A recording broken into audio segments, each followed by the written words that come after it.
मुझे एक डिप्लोमेट ने बोला कि मैं रात को 3 बजे रोज उठ जाता हूँ। मैंने कहा क्यों? कहता नींद खराब हो गई है कि आज वो ट्रम्प साहब क्या ट्वीट कर देंगे और आज हमारा ट्रुथ पे डालेंगे और हमारी टैक्स आज 200% 300% क्या लगा देंगे, कुछ पता नहीं है। अगर लग भी जाए तो मुझे लगता है ये ना एक स्टांस है नेगोशिएटिंग टेबल पे। मैं 200 बोलूंगा तो शायद 100 पे मान जाए, 100 बोलूंगा शायद 50। सब्जी मंडी वाला सिस्टम सब्जी मंडी वाला हो रहा है। टेडी बेयर से हमें फर्क नहीं पड़ता, सस्ता टेडी बेयर मिल गया ले लो। अगर उनकी सस्ती वो गाड़ियां आ रही हैं ले लो। मुझे एक डिप्लोमेट ने बोला कि मैं रात को 3 बजे रोज उठ जाता हूँ। मैंने कहा क्यों? कहता नींद खराब हो गई है कि आज वो ट्रम्प साहब क्या ट्वीट कर देंगे और आज हमारा ट्रुथ पे डालेंगे और हमारी टैक्स आज 200% 300% क्या लगा देंगे, कुछ पता नहीं है। तो अगर लग भी जाए तो मुझे लगता है ये ना एक स्टांस है नेगोशिएटिंग टेबल पे। मैं 200 बोलूंगा तो शायद 100 पे मान जाए, 100 बोलूंगा शायद 50। सब्जी मंडी वाला सिस्टम सब्जी मंडी वाला हो रहा है। तो ये if you want a kind way to look at, and if you're exploring logic, this can be the only logic कि मैं I will increase the stake so high that you will be forced to come halfway. So that is one. On the other side, we may be looking at a G2 world. What happens if China and USA shake hands together?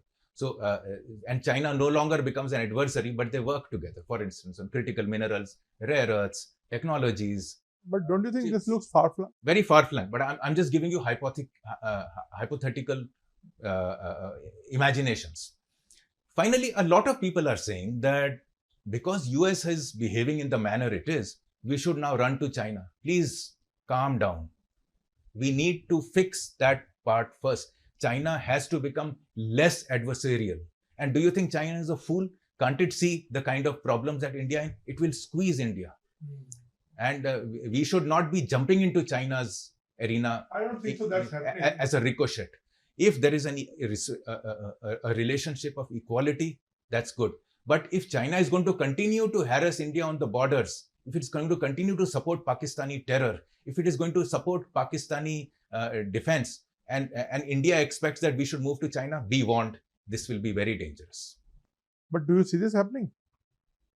A lot of people are suggesting it. So I don't know. I'm just afraid that in the short term ricochet, because Trump has done this, so let's run there. ये already trade तो बहुत ज्यादा हो ही रहा है दोनों मुल्कों में, कुछ रुका तो है नहीं, जैसा आपने खुद भी देखा है। अगर आप नंबर्स देखें नहीं, तो ये तो एक्सपोनेंशियल है। जैसे ये टूथपेस्ट और टेडी बेयर्स की ट्रेड की बात नहीं कर रहा हूँ मैं, क्रिटिकल ट्रेड की बात कर रहा हूँ। वहां अगर चाइना अंदर घुसने लगे, टेलीकॉम इक्विपमेंट हुआवे जैसे आने लगे, ये सब तो हम हुआवे एक समय आ ही गया था ऑलमोस्ट। पोर्ट्स उनको दे दें जैसे श्रीलंका ने दिया है या पनामा ने दिया था। तो इन चीजों के अंदर हमें सतर्क रहना है। बाकी तो टेडी बेयर से हमें फर्क नहीं पड़ता, सस्ता टेडी बेयर मिल गया ले लो। अगर उनकी सस्ती वो गाड़ियां आ रही हैं ले लो। बट जहां भी क्रिटिकल चीज, आपको एग्जांपल बताता हूं, और नॉन क्रिटिकल के अंदर भी डेंजर है चाइना का। जैसे जो टेडी बेयर में भी कुछ हो सकता है। चाइना ने जो क्रेन्स भेजी हैं अमेरिका को उनके पोर्ट्स के लिए, सारे पोर्ट्स नेवल एस्टेब्लिशमेंट्स के करीब रहते हैं। उन क्रेन्स, बड़ी क्रेन्स होती हैं, उन क्रेन्स के अंदर they have found modems which are recording and spying. तो अगर जो देश टोटली स्ट्रेटेजिक अफेयर्स पे, स्पाइंग पे, कंट्रोल द वर्ल्ड पे उभरा है और शी जिनपिंग के अंडर एक्सेलरेट हुआ है, उस देश के साथ आप जाके क्या हाथ मिलाओगे? अगर मिलाओगे भी तो स्ट्रेटेजिक हाथ होना चाहिए। तो अब मैं आखिरी सवाल की तरफ पहुंच गया हूँ, आपका बहुत टाइम हमने ऑलरेडी ले लिया है। अब आप हमें ये बताइए कि एक आम जनता के लिए क्या असर पड़ने वाला है टैरिफ्स का उनकी जेब पर? क्योंकि हमने तो बड़ी बातें की, चाइना, अमेरिका, ये वो, लेकिन आम आदमी देखता है कि ट्रम्प ने टैरिफ लगा दिया, इस पर बात चल रही है। हमारी जेब पे उसका क्या असर पड़ेगा और कब तक पड़ेगा? अभी तो लेकिन कल जो नंबर्स आए हैं कि 7.8 हमारे जीडीपी के क्वार्टर के, वो तो बहुत प्रोत्साहित करने वाले हैं। लेकिन मुझे ऐसा लगता है कि अभी शायद जो इम्पैक्ट है वो अभी आएगा आने वाले समय पे। तो ये सवाल को दो भागों में करना है। तो ट्रम्प के टैरिफ्स अमेरिका पे लागू हैं, हम पे नहीं।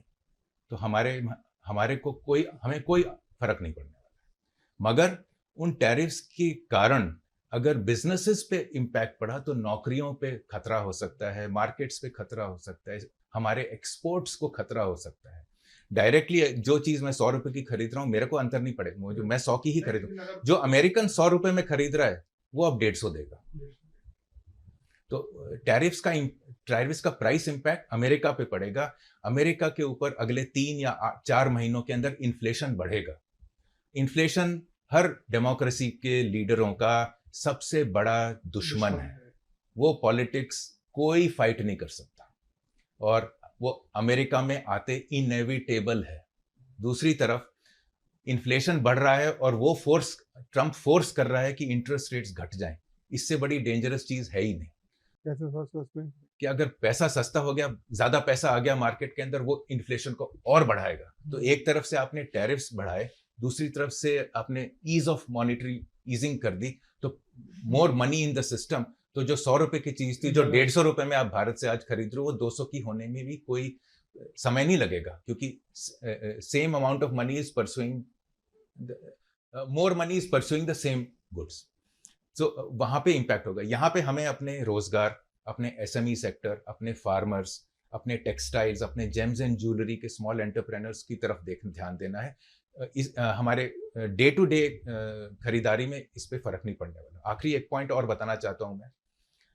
कल ये जो टैरिफ्स जो लगाए हैं ट्रंप जी ने, प्रेसिडेंट ट्रंप ने, उनको अधिकार नहीं है वो लगाने का। उनका यूएसए का सिस्टम उनको ये पावर नहीं देता है। उन्होंने लगा दिया है। वो केस अब कोर्ट में गया है और कोर्ट ने रूल किया है कि आप ये नहीं कर सकते, जिसके विरोध में द गवर्नमेंट ने कहा है कि हम अगर ये नहीं होगा तो हमारी फॉरेन पॉलिसी पे इम्पैक्ट पड़ेगा, अगर ये नहीं होगा तो हमारे इंटरनेशनल रिलेशंस पे फर्क पड़ेगा। तो वो ये केस कैसे चलता है आगे, ये हमें देखना है। इसको कहते हैं डिविजन्स ऑफ पावर। तो प्रेसिडेंट के पास एक प्रकार का पावर है, उनके कांग्रेस के पास दूसरे प्रकार का। ये पावर जो उन्होंने दूसरी तरफ से लेके लागू किया है, इसकी लीगल बेस नहीं है।